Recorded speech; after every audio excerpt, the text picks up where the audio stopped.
कहानी की शुरुआत में हम देखते हैं कि सबके फोन में एक हाई अलर्ट नोटिफिकेशन आता है। नोटिफिकेशन में बताया जा रहा था कि एक विशाल ज्वालामुखी फट गया है, जिससे एक बहुत बड़ी सुनामी की लहर बन गई है जो तेजी से पूरे देश को तबाह करने वाली है। फिर हमें कहानी का मुख्य किरदार दिखाया जाता है जिसका नाम ओल्ड हे है। ओल्ड हे ने अपना फोन उठाया तो देखा कि कोरिया और उत्तर कोरिया की सीमा पर भूकंप आया है। अलर्ट में अपने देश के लोगों को सावधान रहने की हिदायत थी। ओल्ड हे अभी ठीक से समझ भी नहीं पाया था कि पीछे की जमीन से मैनहोल के ढक्कन उछल उछल कर उड़ने लगे। एक ढक्कन ने ठीक उसकी कार की पिछली खिड़की का शीशा चूर चूर कर दिया। फिर बिल्डिंग की बाहरी दीवार का शीशा बड़े बड़े टुकड़ों में गिरने लगा और पूरी इमारत हिलने डुलने लगी, ढहने वाली थी। ओल्ड हे ने देखा कि मामला गंभीर है। उसने तुरंत कार को उल्टी दिशा में घुमाया और सामने वाली लेन में घुसा दिया। अपनी बेहतरीन ड्राइविंग स्किल और किस्मत के बल पर वह किसी तरह गली से निकल आया। वह कार से उतरा और हालात देखने लगा। सड़क पर तबाही मची हुई थी। भूकंप में बहुत सारे लोग मारे गए थे और भी बुरा यह कि पास की एक ऊंची इमारत उसी तरफ गिर रही थी। ओल्ड हे ने पूरी ताकत से भागना शुरू किया। फिर से किस्मत ने साथ दिया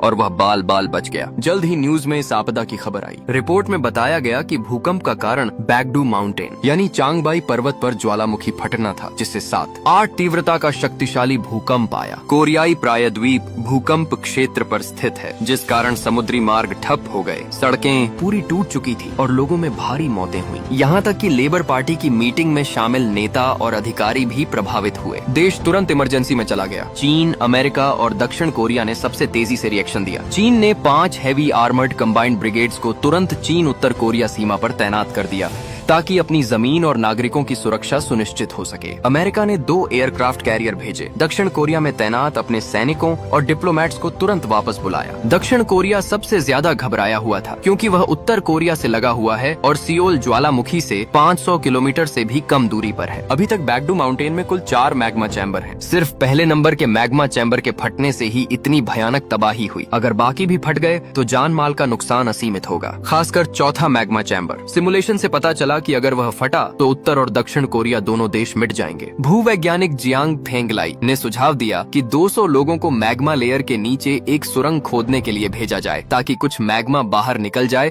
और पत्थर की परत का दबाव कम हो। इससे 5% संभावना है कि आपदा रुक जाए, लेकिन सुरंग खोदने में पूरे 1 महीने लगेंगे और उन 200 लोगों के वापस आने की कोई उम्मीद नहीं। यह सुनते ही सब स्तब्ध रह गए। राष्ट्रपति ने गहरी सांस ली। उनके पास सिर्फ 4 दिन थे। सुरंग खोदना नामुमकिन था। तभी इंटेलिजेंस चीफ ने बैगडू माउंटेन की जियोलॉजिकल स्ट्रक्चर मैप लाकर दिखाई। पास में 12 माइन है। अगर माइन टनल्स का इस्तेमाल करके खोदा जाए तो समय कम लग सकता है। प्रोफेसर ने 5 किलोमीटर गहरे 9 नंबर के कॉपर माइन को चुना। अगर वहाँ 60 लाख टन विस्फोटक शक्ति वाला धमाका किया जाए तो सबसे तेजी से संकट टाला जा सकता है। राष्ट्रपति ने देखा कि अधिकारी चीन की बात से डर गए हैं तो निराश होकर बोले। उन्होंने प्रोफेसर को अकेले ऑफिस में बुलाया और कहा कि वह चीन से इस बारे में बात करेंगे। प्रोफेसर को बस प्लान को सही तरीके से चलाने की गारंटी देनी है। जियांग फेंगलाई गुस्से से पागल होने लगा। वह तो बस डेटा की सटीकता का जिम्मेदार है। वह एक पढ़ा लिखा आदमी है। न्यूक्लियर बम कहाँ से लाएगा? फिर भी दक्षिण कोरिया के पास न्यूक्लियर बम नहीं है, लेकिन पड़ोसी उत्तर कोरिया के पास है। अभी वहाँ अफरा तफरी मची हुई है। बेहतर यही है कि मौके का फायदा उठाकर कुछ चुरा लें। मौत के खतरे के बीच राष्ट्रपति ने दांत पीसकर हामी भरी और तुरंत ऑर्डर दिया। देश के टॉप बम डिस्पोजल एक्सपर्ट्स को इकट्ठा करो। कमांडर का सबसे पहले दिमाग में आया ओल्ड हे, यानी वीडियो की शुरुआत में मौत से बाल बाल बचा वह शख्स। बम डिस्पोजल की इस लाइन में सबसे जरूरी चीज होती है किस्मत। 13 साल का अनुभव रखने वाला टॉप एक्सपर्ट ओल्ड हे के पास किस्मत भी थी और अनुभव भी, लेकिन जब उसे मिशन बताया गया तो उसने तुरंत मना कर दिया। अगर वह मिशन स्वीकार करता है तो उसकी पत्नी को अमेरिका में सुरक्षित जगह भेज दिया जाएगा। परिवार की सुरक्षा के लिए उसे मजबूरन हामी भरनी पड़ी। अगले दिन दक्षिण कोरिया ने पूरे देश के बेस्ट बम एक्सपर्ट्स को बुलाया। उन्हें उत्तर कोरिया में घुसकर न्यूक्लियर बम चुराने भेजा जाना था। न्यूक्लियर बम कहाँ रखे हैं इसकी कोई जानकारी नहीं थी, इसलिए उत्तर कोरिया के किसी हाई रैंकिंग जनरल को गाइड बनाना था। मिलिट्री डिपार्टमेंट के ली जुनपिंग, लेकिन उसकी जासूसी पहले ही पकड़ी जा चुकी थी और उसे गुप्त रूप से जेल में डाल दिया गया था। अच्छी बात यह कि उसके सिर में लगा जीपीएस अभी तक नहीं पकड़ा गया था। मिशन को पूरी तरह सफल बनाने के लिए 2 टीमें बनाई गईं। एक ओल्ड हे की लीड में एक्सपर्ट टीम जो बम को डिसआर्म और फिर इंस्टॉल करने का टेक्निकल काम करेगी। दूसरी super elite special force team जो कैदी को रेस्क्यू करेगी, दुश्मनों को साफ करेगी और एक्सपर्ट्स की सुरक्षा करेगी। जाने से पहले एक्सपर्ट टीम को न्यूक्लियर बम के डिटोनेशन मैकेनिज्म का क्रैश कोर्स दिया गया क्योंकि दक्षिण कोरिया के पास असली न्यूक्लियर बम नहीं है, सिर्फ मॉडल पर प्रैक्टिस।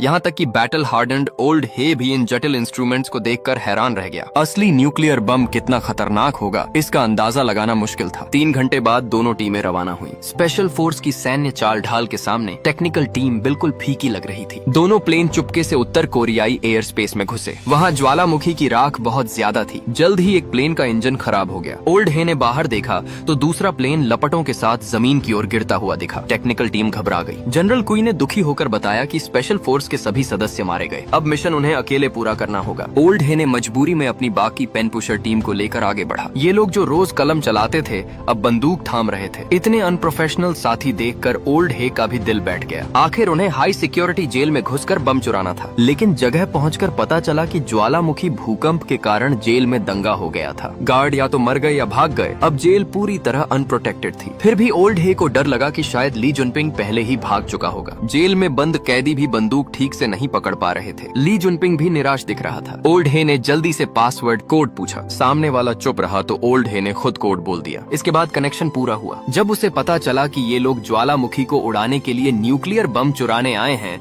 तो ली जुनपिंग ठहाका मारकर हंस पड़ा। ओल्ड हे जल्दी से समझाने लगा, बस हमारी टीम को न्यूक्लियर बम तक ले चलो, फिर हम तुम्हें आजाद कर देंगे। ये सुनते ही ली जुनपिंग खड़ा हो गया। उसके इस अचानक हरकत से बाकी सब डर के मारे कांप उठे। सोचने लगे कि अब क्या होगा, लेकिन वह सिर्फ इतना बोला, हाथकड़ी खोल दो। उसने कहा, मैं कोई छोटा मोटा काम नहीं कर रहा, बड़ा धमाका करने जा रहा हूँ। ओल्ड हे के पास कोई चारा नहीं था। आखिरकार उसने हामी भर दी और कहा, ठीक है, लेकिन सिर्फ 10 मिनट का समय दो, नहा लो, तैयार हो जाओ। ली जुनपिंग बाथरूम में गया। बाल दाढ़ी काट कर गंदगी साफ करके वह भिखारी से हैंडसम लड़के में तब्दील हो गया। फिर उसने सिर के पीछे लगा जीपीएस ट्रैकर कैप्सूल निकाला। ओल्ड हे के बटुए से मैप निकाला, सारी जानकारी याद कर ली और मैप को निकल लिया। रास्ते में अब पूरी तरह बेखौफ ली जुनपिंग ने ओल्ड हे से खुलासा किया, न्यूक्लियर बम का लोकेशन और माइन का लोकेशन दोनों मेरे दिमाग में है। ये मेरी लाइफ इंश्योरेंस है। अगर तुम कोरियाई बाद में पीछे हट गए तो मैं भी तुम्हें बचा नहीं पाऊंगा। ओल्ड हे को यह बात चुभ गई, लेकिन मजबूरी में चुप रहा। जल्द ही वे उत्तर कोरिया के एक मिलिट्री बेस पर पहुंच गए। आदमियों ने चारों तरफ जांच की और रिपोर्ट दी। बाहर के सारे गार्ड हटा लिए गए हैं, सिर्फ कुछ लोग अंडरग्राउंड बंकर में छिपे हुए हैं। ये लड़ाई का कोई अनुभव न होने के बावजूद ओल्ड हे ने तुरंत अटैक प्लान बनाना शुरू किया। लेकिन ली जुनपिंग की नजर में यह प्लान छेदों से भरा था। उसने व्यंग्य से कहा, इतना समय बाहर घूम फिर कर क्या करोगे, सीधे पावर सप्लाई काट दो। दुश्मन अंधेरे में घबरा जाएंगे,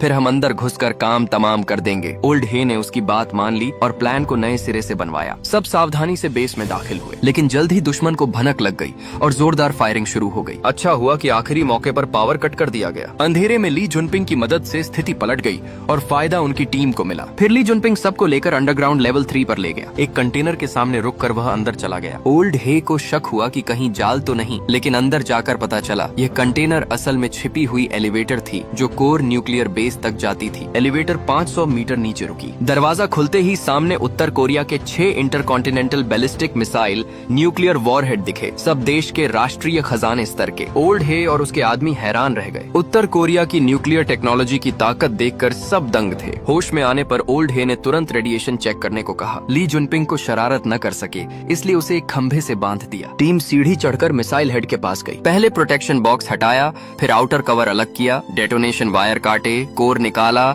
और उसे अपने लाए हुए डिवाइस में डाल दिया। लेकिन काम लगभग पूरा ही हुआ था कि अचानक ज्वालामुखी का दूसरा मैग्मा चैम्बर फट पड़ा, प्रोफेसर की भविष्यवाणी से भी पहले। समय बहुत कम बचा था। ओल्ड हे ने जल्दी से 5वां कोर फिट कर दिया, लेकिन 6ठा कोर ठीक उसी वक्त जाम हो गया। उसी पल बेस का ऑटोमेटिक प्रोटेक्शन सिस्टम चालू हो गया। दरवाजा बंद होने लगा। ली जुनपिंग चिल्लाया, जल्दी निकलो, सब भागो। टीम दुविधा में पड़ गई। 5 बम तो मिल गए, 6ठा छोड़ दो ना। लेकिन ओल्ड हे ने सख्त आदेश दिया, मिशन पूरा करना है। उसने रिंच उठाई। टीम के दिल धक धक करने लगे। पास खड़ा ली जुनपिंग पागल हो गया। उसने पूरी ताकत से जंजीर तोड़ी, लोहे की पट्टी तोड़ डाली और दरवाजे की तरफ दौड़ा। आखिरी पल में उसने मोटी ऑयल पाइप को दरवाजे में फंसा दिया। दरवाजा पूरी तरह बंद नहीं हो सका। सबने आखिरी कोर फिट किया और भागते हुए बाहर निकले। बाल बाल बचे। ली जुनपिंग ने अभी अभी सबकी जान बचाई थी, इसलिए ओल्ड हे ने दया दिखाई और कहा, जा तू आजाद है, लेकिन मैप दे जा। ली जुनपिंग मुस्कुराया, मैप तो मैंने खा लिया, अब मैं तुम्हारे साथ ही रहूंगा। और ये उसका रवैया इतनी जल्दी बदल गया कि ओल्ड हे को शक हुआ, ये साफ नियत वाला नहीं है। दोनों में बहस चल रही थी कि अचानक ली जुनपिंग ने पीछे रेड लेजर देखा। उसने ओल्ड हे को खींचकर एक तरफ फेंक दिया। अगले ही पल गोलीबारी शुरू हो गई। टीम बिखर गई, कवर ढूंढने लगी। ओल्ड हे ने तुरंत ऑर्डर दिया, रबर बुलेट्स हटाओ, लाइव एम्यूनिशन लगाओ। लेकिन दुश्मन की फायरिंग बहुत तेज थी, कोई हमला नहीं कर पा रहे थे। 2 आदमी हाई ग्राउंड पर चढ़े और स्नाइपर स्कोप से दुश्मन की पोजीशन ढूंढी, लेकिन अगले ही पल दीवार ढह गई। दोनों दोस्त लापता। फिर बाकी टीम के सदस्य एक एक करके गिरते गए। ओल्ड हे भी बाल बाल बचा। गोली मानो आंखों वाली थी, सीधे उन्हें टारगेट कर रही थी। ली जुनपिंग शांत स्वर में बोला, उनके पास थर्मल इमेजिंग डिवाइस है, हम जहाँ भी छिपे वे देख लेते हैं। ओल्ड हे अचानक बाहर दौड़ा। ली जुनपिंग ने कभी ऐसा बेवकूफाना बिना टैक्टिक्स वाला अटैक नहीं देखा था। ओल्ड हे कार के ऊपर फिसला, चाकू निकाला, ऑयल टैंक में छेद किया, गैसोलीन बहने दिया, फिर गाड़ी स्टार्ट कर बीच में ले आया और टीम से ऑयल टैंक पर गोली मारने को कहा। वह खुद बाहर कूदा। गैसोलीन की लाइन जल उठी, पूरी आग की दीवार बन गई। थर्मल इमेजिंग काम करना बंद कर दिया। तभी पता चला हमला करने वाले अमेरिकी सैनिक थे। अमेरिका पहले से ही उत्तर कोरिया के न्यूक्लियर बम पर नजर रखे हुए था। ओल्ड हे के चुराने का फायदा उठाकर उन्होंने मंटिस कैचिंग साइक्लोप वाला खेल खेला। मिशन फेल होने का अंदाजा लगते ही अमेरिकी सैनिकों ने छिपना छोड़ दिया। वे सीधे दक्षिण कोरियाई कमांड सेंटर में घुसे और सारी कमान अपने हाथ में लेने की मांग की। अमेरिकी राजदूत चेओंगवाड़े राष्ट्रपति भवन पहुंचा और राष्ट्रपति को धमकाया, ओल्ड हे और टीम से न्यूक्लियर बम सौंपने का आदेश दो। उसने कहा, तुमने अंतर्राष्ट्रीय कानून तोड़ा है, अगर ये बम हमें सौंप दो तो हम अंतर्राष्ट्रीय स्तर पर तुम्हारी मदद करेंगे, वरना तुम्हें वर्ल्ड न्यूक्लियर डिसआर्मामेंट का हथियार बनाकर दुनिया में बदनाम कर देंगे। राष्ट्रपति चाहे माने या न माने,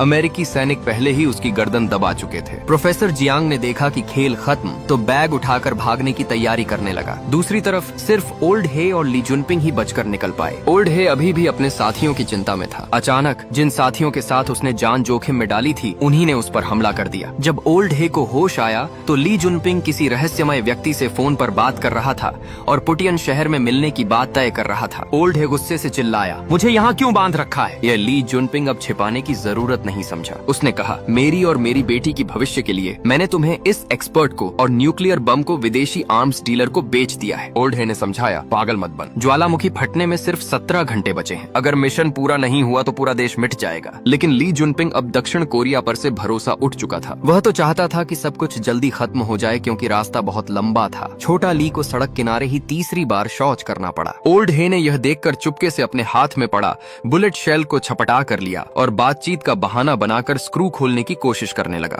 सफलता बस हाथ में आ ही गई थी कि अचानक छोटा ली गायब हो गया। अगले ही पल छोटा ली ने कार का दरवाजा खोला और चेतावनी दी कि बेकार की जिद मत करो। लेकिन ओल्ड हे इतनी आसानी से मानने वाला नहीं था। उसने तुरंत लोकेटर निकाला और उसे मुंह में डालकर निगल लिया। छोटा ली ने पहले खुद अपने शरीर से दर्द सहकर लोकेटर निकाला था ताकि उसकी लोकेशन न पता चले, लेकिन अब ओल्ड हे ने इस बेशर्म तरीके से उसे आसानी से काबू में कर लिया। गुस्से से लाल होकर छोटा ली उसे मारने दौड़ा। ओल्ड हे ने फुर्ती से हथकड़ी तोड़ी और ड्राइवर सीट पर बैठ गया। छोटा ली भी कम नहीं था। उसने पूरी ताकत लगाकर कार पर चढ़ाई की और फिर दोनों में जोरदार हाथापाई शुरू हो गई। कार का संतुलन बिगड़ गया और वह पास के ढलान में जा गिरी। सौभाग्य से आर्मर्ड व्हीकल काफी मजबूत थी, इसलिए दोनों की जान बच गई। छोटा ली ने अपनी ताकत के बल पर ओल्ड हे को फिर से बांध लिया। थककर चूर ओल्ड हे अब पूरी तरह टूट चुका था। वह अपनी पत्नी जीशियू का जिक्र करके बहुत उदास हो गया। उन्होंने तय किया था कि रिंचॉन द्वीप पर मिलेंगे, लेकिन जीशियू जैसे ही क्रॉस रिवर ब्रिज पर पहुंची, व्हाइट हेड पर्वत का दूसरा विस्फोट हो गया। पूरी पुल हिलने लगी और फिर बड़े पैमाने पर ढहने लगी। जीशियू ने कार से उतरकर भागने की कोशिश की, लेकिन दरवाजा खुल ही नहीं रहा था। जब उसने बाहर देखा तो सुनामी जैसी बाढ़ तेजी से पुल की ओर बढ़ रही थी। लोग डर के मारे इधर उधर भाग रहे थे। जीशियू ने दूसरी तरफ से उतरने की कोशिश की, लेकिन वहाँ दूसरी कार ने दरवाजा जाम कर दिया था। अब संघर्ष बेकार था। वह पेट पकड़कर मौत का इंतजार करने लगी। सौभाग्य से जीशियू बच गई और रास्ते में एक अमेरिकी शरणार्थी वाहन को रोक पाई। पहले उसके पति के बॉस ने वादा किया था कि ऑपरेशन में शामिल होने के बदले उसकी पत्नी को अमेरिकी नागरिकता मिलेगी। अमेरिकी सैनिक ने दस्तावेज देखकर उसे कार में चढ़ने दिया। संयोग से प्रोफेसर जियांग भी उसी कार में थे, लेकिन परेशानी से बचने के लिए उन्होंने अच्छी अंग्रेजी बोलते हुए जीशियू की बात अनसुनी कर दी और मुंह फेर लिया। दूसरी तरफ छोटा ली और ओल्ड हे 6 न्यूक्लियर वॉरहेड्स को घसीटते हुए मुश्किल से आगे बढ़ रहे थे। तब सड़क किनारे एक हैंड कार्ट दिखी तो छोटा ली की आंखों में चमक आ गई। अगले दृश्य में छोटा ली आराम से हवा का मजा ले रहा था, जबकि ओल्ड हे इंसानी रिक्शा बनकर उसे खींच रहा था। अपने उस छोटे से जज्बे के लिए वह कुत्ते की तरह थककर भी मंजिल तक पहुंचना चाहता था। रात होते होते बस आखिरकार रिंचॉन द्वीप पर पहुंच गई। सबने क्रम से अपने दस्तावेज दिखाए। प्रोफेसर जियांग ने अमेरिकी नागरिकता के आधार पर आसानी से पास कर लिया। जब जीशियू की बारी आई तो अमेरिकी सैनिक ने मना कर दिया, क्योंकि उसकी नागरिकता अभी अमेरिका द्वारा मान्य नहीं थी, इसलिए उसे जहाज पर चढ़ने का हक नहीं था। तभी ज्वालामुखी से उत्पन्न भूकंप फिर आया। लोग फिर से घबरा गए। अमेरिकी सैनिकों ने लोगों को भगाने के लिए हथियार तान दिए और हाई प्रेशर वाटर गन चला दी, लेकिन मौत के सामने लोग अब कुछ भी नहीं सुन रहे थे। सब चेक पॉइंट की ओर भाग रहे थे और जीशियू को बिल्कुल अनदेखा कर रहे थे। प्रोफेसर जियांग का दिल पिघल गया। वे दौड़कर उसे ले जाने लगे, लेकिन जीशियू ने मना कर दिया। वह अपने पति का इंतजार कर रही थी। डर थी कि कहीं छूट न जाए। उधर उत्तर कोरिया में दोनों भूख से परेशान थे। ओल्ड हे ने पूरे दिन बैल की तरह मेहनत की थी।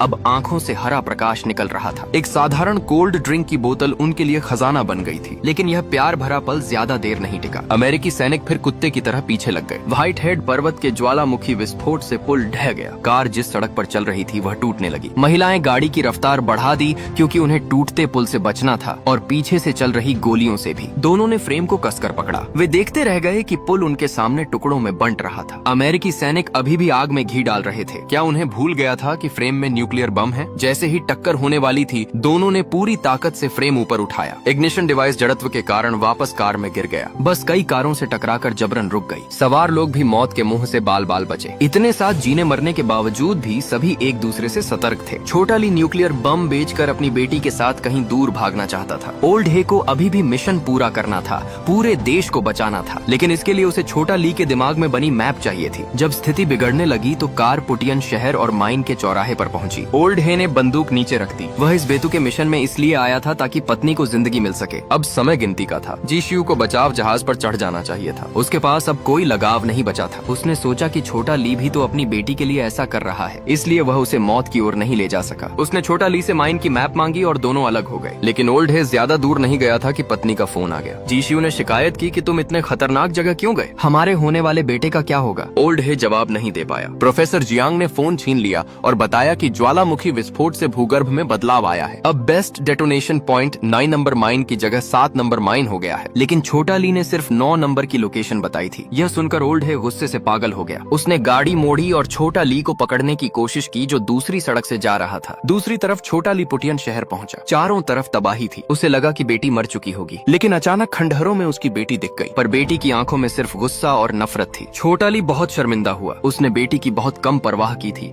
और आपदा के समय साथ नहीं था। बेटी उसे देखकर काट खाने को तैयार थी। जैसे ही छोटा ली बेटी से गले लगने की कोशिश कर रहा था, पीछे से कई गाड़ियां आईं। कुछ पूरी तरह हथियारबंद रहस्यमय लोग उतरे और न्यूक्लियर बम मांगने लगे। ये वही विदेशी हथियार तस्कर थे जिनसे छोटा ली ने गुप्त संपर्क किया था। जब उन्हें पता चला कि यहाँ बम नहीं है, वे बहुत गुस्सा हुए। छोटा ली ने बेटी को अपनी ढाल बनाया। तभी हमला शुरू हो गया। असल में अमेरिकी सेना भी इन न्यूक्लियर बमों के पीछे पड़ी थी और छोटा ली का पीछा करके यहाँ तक आ पहुँची थी। दोनों पक्षों में जमकर गोलीबारी शुरू हो गई। दोनों को पता ही नहीं था कि सामने वाली टीम कौन है। अचानक ओल्ड हे हॉर्न बजाते हुए मैदान में दाखिल हुआ। वह तुरंत सबका ध्यान खींच ले गया। जब सबने देखा कि बैक साइड में न्यूक्लियर बम का इग्निशन डिवाइस है तो दोनों तरफ के लोग चिल्लाए, फायर रोक दो। ओल्ड हे ने सफेद रुमाल लहराया और दोनों पक्षों से शांति बनाए रखने का इशारा किया। न्यूक्लियर बम का इग्निशन डिवाइस। कार में ही काले कपड़ों वाले आदमी आगे बढ़कर जांच करने लगा, लेकिन उसे भयानक झटका लगा। इग्निशन डिवाइस पहले ही एक्टिवेट हो चुका था। उसने तुरंत ओल्ड हे को आदेश दिया कि इसे जल्दी बंद करो। ओल्ड हे ने शांत स्वर में कहा, एक बार इग्निशन शुरू हो गया तो इसे रोका नहीं जा सकता। अमेरिकी सैनिकों को भी कुछ गड़बड़ लगी। उन्होंने 2 सदस्यों को आगे भेजा ताकि स्थिति की पुष्टि हो सके। ओल्ड हे पागलों की तरह बटन दबाता रहा। दोनों पक्ष फिर से हथियार तानकर आमने सामने खड़े हो गए। तभी ओल्ड हे ने बहुत शांतिपूर्वक कहा, इस इग्निशन डिवाइस पर जो टाइमर है वह ठीक व्हाइट हेड पर्वत के आखिरी विस्फोट के समय से मेल खाता है। जैसे ही समय 0 पर पहुंचेगा, चाहे ज्वालामुखी फटे या न्यूक्लियर बम, यहाँ मौजूद हर कोई मर जाएगा। ये सुनते ही सबकी बोलती बंद हो गई। जो चीज पहले बहुत मूल्यवान लग रही थी अब जलता हुआ आलू बन गई। सबने तुरंत पलटकर पागलों की तरह वहाँ से भागना शुरू कर दिया। ओल्ड हे छोटा ली के पास आया और उससे अनुरोध किया, 7 नंबर माइन की एक नई मैप बना दो। मेरे आदमी थोड़ी देर बाद तुम्हें और तुम्हारी बेटी को लेकर सुरक्षित जगह चले जाएंगे। मैं अकेला माइन में जाकर मिशन पूरा करूंगा। छोटा ली ने यह सब देखा। उसने प्यार से बेटी के सिर पर हाथ फेरा। मन में बहुत सारा लगाव और विदाई का दर्द था, लेकिन आखिरकार उसने फैसला कर लिया, वह भी ओल्ड हे के साथ मिशन पूरा करेगा। इधर जीशियू ने प्रोफेसर जियांग से सारी बात सुनी कि ओल्ड हे क्या करने जा रहा है। वह अपने पति पर गर्व महसूस कर रही थी और बस यही दुआ कर रही थी कि वह सुरक्षित वापस आए और अपने बच्चे को अपनी आंखों से देख सके। कुछ ही देर बाद दोनों ज्वालामुखी के पास पहुंच गए। रास्ते में उड़ती रेत और पत्थरों से बचते हुए आखिरकार जागृत ज्वालामुखी उनकी नजरों के सामने आ गया। आग के गोले तोप के गोलों की तरह जमीन पर लगातार गिर रहे थे। ओल्ड हे ने स्टीयरिंग व्हील को इतनी जोर से पकड़ा कि उसकी हथेलियां सफेद पड़ गईं। बस इतना कि वे 7 नंबर माइन तक सुरक्षित पहुंच जाएं। सौभाग्य से दोनों ने रास्ते में कई बार करवटें बदलकर छलांग लगाकर आखिरकार मंजिल तक पहुंच ही गए। मेन स्विच ऑन करने के बाद उन्होंने इग्निशन डिवाइस को एक छोटी गाड़ी में रखा और अंदर की ओर धकेलना शुरू किया। खदान के रास्ते बहुत उलझे हुए थे, लेकिन छोटा ली जैसे जीवित नक्शे के साथ वे हर बार सही रास्ता ढूंढ ही लेते थे। लेकिन जब वे आखिरी जगह पर पहुंचे तो लिफ्ट बिल्कुल काम नहीं कर रही थी। समय तेजी से खत्म हो रहा था। तभी ओल्ड हे ने सुझाव दिया, केबल काट दो, नीचे गिरती लिफ्ट खुद ही डिवाइस को गहराई तक ले जाएगी। छोटा ली ने स्तब्ध होकर ओल्ड हे को देखा और बस इतना कहा, बम लगाने के बाद तुम मुझे रस्सी पकड़वा देना। लेकिन जैसे ही ओल्ड हे लिफ्ट से बाहर निकला, छोटा ली ने दरवाजा बंद कर दिया और खुद को लिफ्ट के साथ बांध लिया। उसने कहा, नीचे जाकर मैं खुद इग्निशन चला लूंगा, वैसे भी मैं पहले ही बुरी तरह घायल हो चुका हूँ, अब मुझे ही हीरो बनने का आनंद लेने दो। यह कहते ही छोटा ली ने फ्यूज जला दिया और लिफ्ट तेजी से नीचे गिरने लगी। ओल्ड हे बस देखता रह गया। वह मजबूरन बाहर की ओर भागा। नीचे से एक जोरदार धमाका हुआ, धूल का गुब्बार उड़कर सब कुछ ढक गया। छोटा ली भी छोटों से बेहोश सा हो गया, लेकिन उसने अपने बलिदान को व्यर्थ नहीं जाने दिया। दांत भींचकर उसने इग्निशन डिवाइस को सही जगह पर रखा, फिर बॉक्स के सहारे बैठ गया और मौत का इंतजार करने लगा शांत मन से। जब ओल्ड हे जमीन पर पहुंचा तो पीछे उठते धूल के बादल को देखकर उसका मन भर आया। उस बहादुर सम्मानित साथी के लिए वह मर्दों के आंसू बहाने लगा। उसी समय प्रोफेसर जियांग ने भी यह बदलाव डिटेक्ट किया। धीरे धीरे स्थिर होती सुइयों को देखकर उन्हें तुरंत समझ आ गया कि ओल्ड हे और उनके साथियों ने आपदा को रोक दिया है। इसके बाद उत्तर कोरिया और दक्षिण कोरिया दोनों ने तेजी से आपदा के बाद पुनर्निर्माण शुरू किया। दोनों देशों के रिश्ते भी फिर से बेहतर होने लगे। ओल्ड हे ने छोटा ली की बेटी सुन्यू को गोद ले लिया। अब वे चारों, ओल्ड हे, जी शियू, उनका नया बच्चा और सुन्यू, सुखी और प्यार भरी जिंदगी जीने लगे।